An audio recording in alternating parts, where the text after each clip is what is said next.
सबसे पहले डॉक्टर सुरेंद्र जैन जी, मैं आपके पास आना चाहूंगा। कितना बड़ा अभियान है और क्या इससे क्या आप हासिल करना चाहते हैं, क्योंकि आप एक नहीं कई संकेतों को लेकर एक साथ चल रहे हैं। ये विश्व का सबसे बड़ा अभियान सिद्ध होने वाला है। केवल 44 दिनों के अंदर 13 करोड़ परिवार 65 करोड़ हिंदुओं से संपर्क करके उनका योगदान ये राम मंदिर के निर्माण के लिए अयोध्या पहुंचाना, और ये काम 44 दिनों के अंदर पूरे देश में 10 लाख टोलियां निकलेंगी, 40 लाख कार्यकर्ता इस काम में लगे।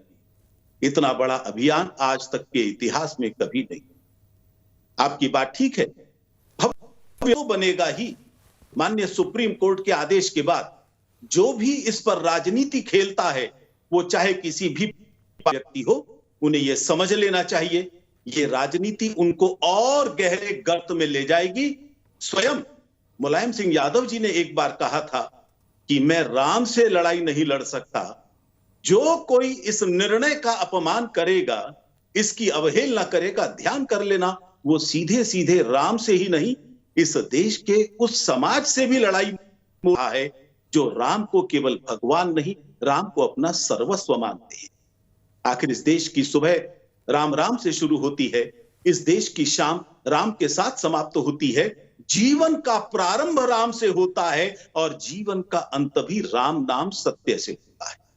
इतने लोगों का जब वहां पर योगदान पहुंचेगा, इतना बड़ा संपर्क लोगों तक होगा, ये समझ लेना कि जन जन तक राम का संदेश पहुंचेगा, जन जन का सहयोग तो वहां पर पहुंचेगा। एक नए भारत का उदय हो। दीपक जी, जो इससे पूर्व आंदोलन चला हमारा 34 वर्ष तक, वो भी बहुत बड़ा आंदोलन था। उस 34 साल के अंदर 13 करोड़ लोगों ने 3 लाख गांव से आकर भाग लिया। वह आंदोलन भी विश्व का बड़ा, लेकिन उस आंदोलन ने सिद्ध कर दिया, जहां राम मंदिर के एक सत्य के रूप में सामने लेकर आया, वहीं पूरे देश को जागृत कर दिया, एक राष्ट्रीयता को नए ढंग से परिभाषित किया। भारत की राष्ट्रीयता राम से ही हो सकती है, उसकी पहचान राम है, बाबर नहीं हो सकता, कोई आक्रमणकारी नहीं हो सकता। और इस सत्य को पहचाना था डॉक्टर भीमराव अंबेडकर। जब संविधान की पहली प्रति के पहले पृष्ठ पर भगवान राम का चित्र उन्होंने बनवाया था, और यही सोचकर पूरे देश की प्रेरणा पुरुष केवल एक हो सकते हैं, भगवान राम। ठीक है, गांधी जी ने राम राज्य की बात नहीं की थी? ये सब मजाक उड़ाने वाले लोग, राजनीति खेलने वाले लोग, किसी किसी को अपने ही साथियों को बिकाऊ कहने वाले लोग वास्तव में गांधी जी का अपमान करते हैं, अंबेडकर का भी अपमान करते हैं, इस देश की परंपरा का भी अपमान करते हैं, वो सुप्रीम कोर्ट की भी अवमानना करते हैं। ठीक है, को समझ लेना चाहिए, मैं आपसे देश की जनता स्वीकार नहीं करेगी। मैं आपसे यह जानना चाहता हूं कि अगर हिंदू तो दे ही रहे हैं, कुछ मुस्लिम भाई भी देना चाहते हैं, क्या आप मुस्लिम भाइयों का डोनेशन भी स्वीकार करेंगे इस महाकुंभ में जो होने वाला है? क्या एपीजे अब्दुल कलाम नहीं थे? ये चंदा उगाने का कार्यक्रम नहीं है, ये सबको ध्यान दिला देता हूं, ये निधि समर्पण कार्यक्रम है।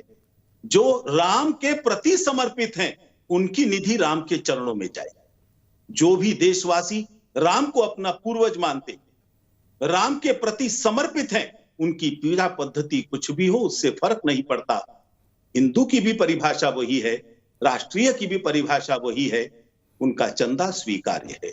लेकिन अपने आप को सेकुलर कहलाने के लिए हम उनकी बस्तियों में घूमेंगे, उनके सजदे करेंगे, उनकी चौखट पर सर घिसेंगे। ये मुबारक हो उन सेकुलर लोगों को जिन्होंने गोलियां चलवाई होंगी राम भक्तों पर। ये हम नहीं करने वाले, क्योंकि जो राम का है वो सबका होता है जी, हमें यह सिद्ध करने की जरूरत नहीं है। अखिलेश यादव ने कहा है कि मंदिर बनने के बाद वो सपरिवार दर्शन के लिए जाएंगे, क्या उनका स्वागत है? स्वागत है, क्योंकि मुलायम सिंह यादव जी वो व्यक्ति थे जिनके बारे में आप जिक्र कर रहे हैं कि उन्होंने गोलियां बरसाई थी। गोलियां बरसाने के बावजूद अगर वो इस बात को लेकर, क्योंकि वो कहते हैं कि वो सपरिवार आएंगे, इसका मतलब अपने पिताजी के कृत्य के ऊपर उनको पछतावा हो रहा है। उन्होंने ही तो कहा था यह परिंदा पर नहीं मार सकेगा। आज वहां भव्य मंदिर का निर्माण हो रहा है। 3 साल के अंदर वो भव्य मंदिर अपना साकार रूप लेकर हमारे सामने खड़ा होगा। और उनके पुत्र यदि आते हैं, मैं समझता हूं वो अपने पिता का गलतियों का पश्चाताप करने के लिए आ रहे होंगे, और ये आवश्यक भी है। तो कई सारे लोग बोल रहे हैं कि कांग्रेस के नेताओं को भी अब अयोध्या में जाके दर्शन करना चाहिए। क्या आपको लगता है 2024 तक जब भव्य मंदिर बन जाएगा तो राहुल और प्रियंका जाएंगे और आप लोग उनका स्वागत करेंगे वहां पर ट्रस्ट की तरफ से?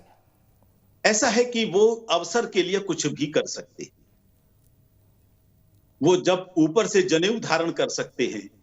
कहां उनका वो बोल था कि मंदिर में वही जाते हैं जो लड़कियां छेड़ने के लिए जाते हैं, और वही चुनाव आते ही दर दर की ठोकरे खाते हैं, हर मंदिर में चक्कर काटते हैं, अपना गोत्र बताने लग जाते हैं।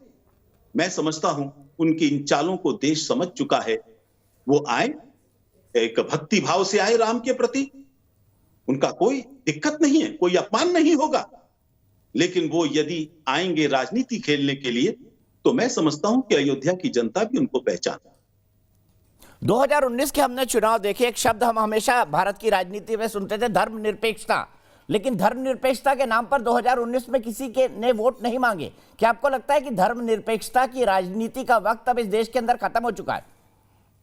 धर्मनिरपेक्षता भारतीय संविधान के प्रति, जनता के प्रति, भारत के जीवन मूल्यों के प्रति एक बहुत बड़ा अपमान है। उनके साथ छल कपट किया गया है।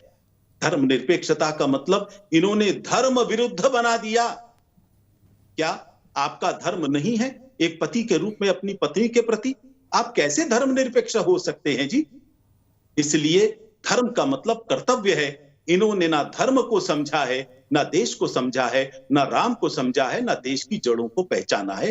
केवल इस शब्द को भुनाने का प्रयास किया है, और एक बहुत बड़े समाज को, ये बहुत बड़ा दुर्भाग्य है दीपक जी, जो मैं आज आपको बताने जा रहा हूं। इन्होंने इस धर्मनिरपेक्षता की आड़ में देश के बहुत बड़े मुस्लिम समाज को देश की जड़ों से अलग रखने का षड्यंत्र किया। उनके मन में अलगाव के बीज निर्माण करने की कोशिश की है। आखिर सत्यमेव जयते जब मैं कहता हूं, इसमें कौन सी धर्मनिरपेक्षता आड़े आ रही है जी? ये हिंदू ही तो कहता है कि भाई सर्वधर्म संभाव, सभी का मार्ग अलग अलग हो सकता है, लेकिन सबके लक्ष्य एक ही है। मुंडे मुंडे मतिर भिन्ना, ये हिंदू ही कहता है। इसलिए हिंदू को धर्मनिरपेक्षता का पाठ पढ़ाने का कोई दुस्साहस ना करे। हिंदू समाज अब इसको स्वीकार नहीं करेगा। डॉक्टर साहब, मैं आपको एक तस्वीर दिखाने वाला हूं जो विचलित करने वाली है। कई बार क्या होता है कि जब टोलियां चलती है तो उसमें हुड़दंग भी होता है। एक तस्वीर बुलंदशहर से आई है, वायरल हो रही है। मैं चाहता हूं कि मेरे प्रोड्यूसर नीरज जो ऊपर बैठे हैं उसको दिखाइए, फिर मैं आपसे चाहूंगा कि आप उस पर टिप्पणी करें। दिखाइए बुलंदशहर की निधि समर्पण अभियान की वो तस्वीरें जो आज वायरल हुई हैं।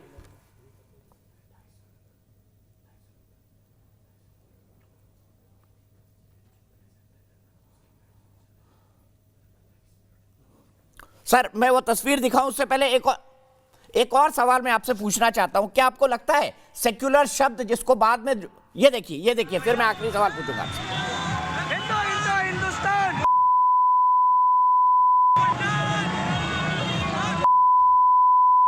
ठीक है, मैं अब इसको सेंसर कर रहा हूं। सर, मेरा तस्वीर दिखाने का यह मतलब था, यहां पर लगातार इस निधि अभियान के नाम पर उन शब्दों का इस्तेमाल किया जा रहा है, गालियां इस्तेमाल की जा रही हैं, हम जो टेलीविजन पर नहीं दिखा सकते। आप क्या कहेंगे? क्या कुछ हुड़दंगी भी इसमें शामिल हो जाएंगे? आप इससे कैसे बचेंगे?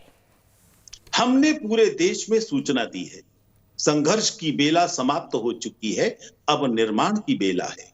इसलिए अब प्रेम के गीत चलने चाहिए, संघर्ष के गीतों की आज आवश्यकता नहीं है। मुझे ये कुछ या एंटी सोशल एलिमेंट है या कुछ कार्यकर्ता अति उत्साह में उन दिनों के यादों में ही जी रहे होंगे। इनको सबको ठीक किया जाएगा, और हमने पूरे देश में जो संदेश भेजा है, ये राम प्रेम की बयार बहाने वाला भी तो है। और जब निर्माण कार्य चल रहा होता है तो सबको गले लगाकर सबको साथ में लेकर आगे बढ़ना होता है। पूरे देश के कार्यकर्ता आपके माध्यम से सुन भी रहे होंगे। मेरी उन सब से निवेदन है कि यदि ये हमारे कार्यकर्ता हैं, इनको समझाएं। पूरे देश में ऐसा दृश्य कहीं देखने को नहीं मिल रहा होगा, एक आध जगह मिल रहा है, लेकिन पीछे इसमें कांग्रेस का झंडा भी शायद दिखाई दे रहा है। ऐसा लगता है कि ये कुछ और लोग हैं। मुझे लगता है कि आपके जो पत्रकार वहां पर गए हैं वही स्पष्ट कर पाएंगे ये कौन लोग हैं, क्योंकि कांग्रेस के लोगों ने एक विज्ञापन भी निकाला है, जिस विज्ञापन में डोनेशन देने के लिए कहा गया है। अरे वो लोग जो गोलियां चलवाने वालों के साथ रहे हैं, जिन्होंने राम को काल्पनिक कहा है, वो राम मंदिर के लिए डोनेशन मांगने की अपील कर रहे हैं। ये कौन सा दोगलापन है? इसलिए आपके इससे यह स्पष्ट दिखाई दे रहा है कि ये हमारे कार्यकर्ता नहीं है, शायद कुछ हुड़दंगी होंगे जो इस आंदोलन को बदनाम करने के लिए दिखे। एक चीज और वरना जानना इसमें चाहूंगा कांग्रेस के झंडे का अभी फिर दिखाई दे रहा है, वो तिरंगा नहीं है, वो कांग्रेस का झंडा है जिसको लेकर ये चलते हुए दिखाई दे रहा है। जी, मैं आपसे एक सवाल और जानना चाहूंगा। हम सेक्युलर पर अभी बात कर रहे थे। सेक्युलर शब्द भारत के संविधान में बाद में जोड़ा गया। क्या विश्व हिंदू परिषद को लगता है कि सेक्युलर शब्द को भारत के संविधान में रहने की अब कोई जरूरत नहीं है? क्या आपको लगता है सेक्युलर शब्द भारत के संविधान से हटना चाहिए? जो शब्द सबसे अधिक अपमानित किया गया है, जिसका सबसे अधिक दुरुपयोग किया गया है और जिसकी आड़ में देश को सबसे अधिक नुकसान पहुंचाने की कोशिश की गई है, वो सेकुलर शब्द ही है। आपातकाल के काले दिनों के अंदर, विपक्ष की अनुपस्थिति के अंदर जिस शब्द का प्रयोग लाया गया, निश्चित तौर पर उसके पीछे एक बहुत बड़ा षड्यंत्र रहा है और वो षड्यंत्र सामने आ रहा है। कभी एनसीईआरटी का स्पष्टीकरण आता है, कभी किसी का आता है। इसलिए मैं समझता हूं बिना परिभाषित किए जो शब्द इतने सालों से संविधान में था, उसको संविधान से हटा देना चाहिए। भारत को सेकुलरिज्म का पाठ पढ़ने की जरूरत किसी से नहीं है। ठीक है, आखिरी सवाल सर, क्या विश्व हिंदू परिषद जो अयोध्या में प्रस्तावित मस्जिद है, जो सुप्रीम कोर्ट ने कहा है, उसके लिए डोनेशन देगा? क्या मानना है विश्व हिंदू परिषद को, देना चाहिए या आपको लगता है कि नहीं, ये दूसरी आस्था का विषय है, इसलिए विश्व हिंदू परिषद इस पे किसी तरह का दान नहीं करेगा? जब भी कभी मस्जिद के निर्माण के लिए हमारा सहयोग मांगा गया, दीपक जी, हिंदू की लेगेसी चेरामन की लीगेसी है। चेरामन मस्जिद वो मस्जिद है जो पहले मंदिर हुआ करती थी, लेकिन जब मुसलमान व्यापारी के तौर पर मालाबार में आए और उन्होंने कहा कि हमको नमाज पढ़ने के लिए एक जगह चाहिए, हमने मंदिर में जगह दी। फिर उन्होंने कहा स्थायी जगह दीजिए, हमने उनको मंदिर भी अर्पित कर दिया था। अगर वो आज भी हमसे सहयोग मांगेंगे कि हमको मस्जिद निर्माण के लिए सहयोग चाहिए, तो मैं समझता हूं हिंदू पीछे नहीं हटेगा। हिंदू ने बहुत मस्जिदें पहले भी बनवाई हैं, लेकिन उन मस्जिदों से अगर बगावत की बू आएगी, उन मस्जिदों से अगर बाबर जिंदाबाद के नारे उठेंगे, पाकिस्तान जिंदाबाद के नारे उठेंगे, तो निश्चित तौर पर वो मस्जिद विचार करने लायक होगी। ऐसा लगता नहीं कि सुप्रीम कोर्ट के निर्णय से बनने वाली मस्जिद इस तरह की किसी जिहाद का अड्डा बनेगी। वहां पर भी वही आवाज उठनी चाहिए, प्रेम की बयार बहनी चाहिए, ऐसा हमको लगता है। फिर भी सहयोग मांगेंगे हम जरूर। बहुत बहुत शुक्रिया डॉक्टर सुरेंद्र जैन हमसे जुड़ने के लिए।